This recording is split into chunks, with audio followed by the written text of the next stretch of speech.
大家好，欢迎来到小静话天下，一起关心天下事。这几天，以色列精准刺杀了伊朗不少高官，从而把战争推向了另一个转折点。伊朗发射集束导弹攻击以色列，伊朗和沙特的炼油厂、卡特尔的天然气田都遭到了猛烈的攻击，这给接下来全球的油气供应和全球经济都带来巨大影响和压力。中东各国也发表声明和立场，会捍卫自己国家的主权。同时，以色列总理内塔尼亚胡19日称，推动伊朗政权更迭是以色列和美国对伊朗军事行动的目标之一，暗示以方还有地面行动的选项。接下来，战争究竟会如何发展？伊朗和以色列或是美国还会有什么新举动或是新武器会使用？未来的国际局势走势会如何发展？江学勤教授在他最新一期的分享中谈到了此部分，让我们一起来听听他的分析。Last night, there was a major escalation in this war. So the Israelis have bombed the Iranian oil fields. And in response, the Iranians now are attacking the energy infrastructure of the GCC. Okay, so let's have a look at what this attack looks like. This is Qatar.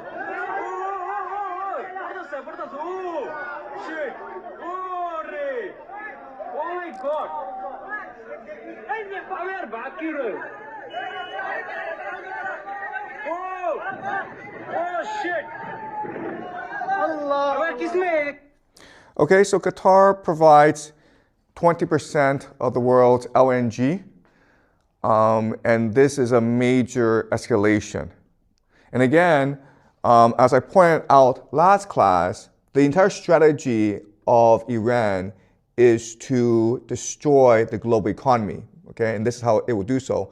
It also attacked Tel Aviv in response for the assassination of their de facto leader, Ali Larijani, okay? So this is what the attack looks like.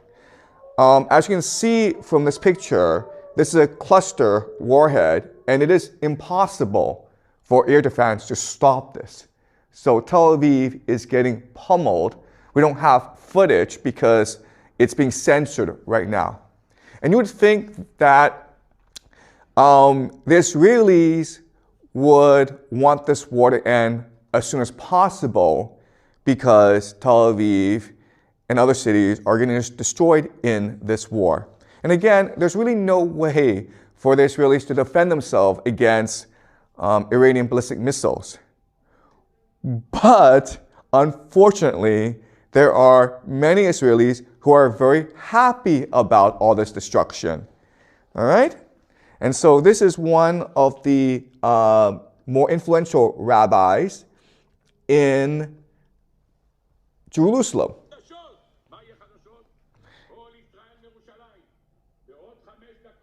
He's talking in Hebrew, but what he's saying is that this war of destruction, it will bring about the return of the coming of the Messiah. And it will happen on Thursday, which is today. Okay? So they are not at all saddened by what is happening.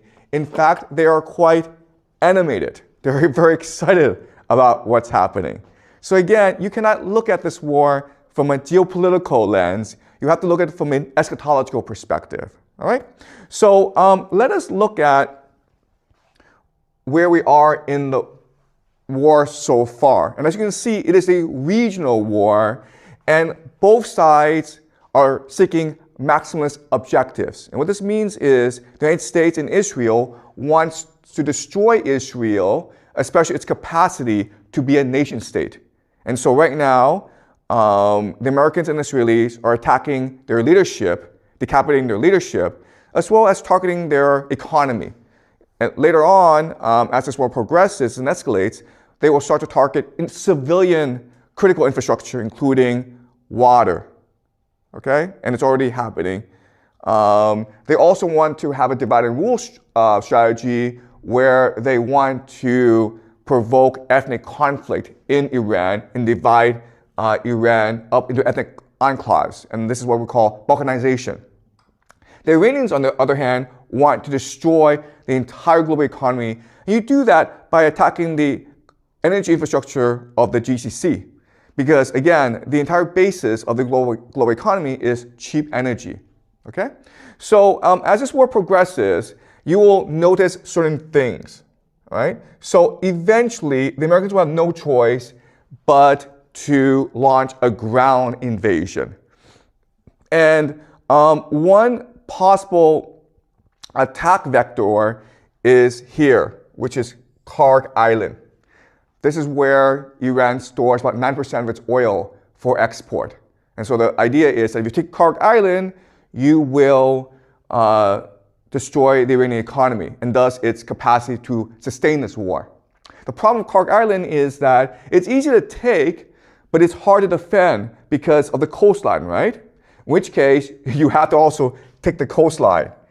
But then you deal with the Zagros Mountains, and so you have to expand outwards. Okay, so this is what we call mission creep, where you cannot justify the war. So what you do is you put in some soldiers, and then the mission creep becomes just justification for the war. Okay, so that's one thing to spot as you read the news. Karg Island will be a flashpoint. Another flashpoint will be Saudi Arabia, because right now the Iranians are attacking Saudi Arabia. Now, what Saudi Arabia can do is declare war on Iran. And this is important because Saudi Arabia has a mutual defense pact with Pakistan, so that if any are attacked, the other is obligated to come to each other's defense. Okay? This is important because, as you can see, Pakistan opens up the eastern front. Okay? So it's possible the Americans can attack from the east. The other thing that's important is that Pakistan has nuclear weapons. And it is possible nuclear weapons are used. I strongly believe tactical nuclear weapons will not be used, okay? But once Pakistan is in the war, nuclear warheads are now at play, okay? Another thing to watch is how this war expands elsewhere, okay? Because when the time is appropriate, what will happen is that the Iranians will activate their proxies, the Houthis, and they will close off another critical choke point. Okay, so now what's going to happen is that there'll be two critical maritime choke points that are closed off, thus isolating the GCC and thus cutting off the world's access to cheap energy. And when they do that, we can expect global retaliation and other forces will have to come in to secure cheap energy. Okay, it is possible the South Koreans, the Japanese are forced into this war because they are so dependent on GCC energy. All right. So these are things that we will look for in the next few weeks. Something else that is creating attention online is people are speculating that Benjamin Netanyahu is dead. And the reason why is that he's not been seen in a public setting for many days. There have been cabinet meetings, and Netanyahu usually chairs them, and he's not there, okay? The other thing is that there are fake AI videos of him giving speeches, and it's pretty blatant these are fake. So people are speculating that he is dead, and they're trying to cover it up.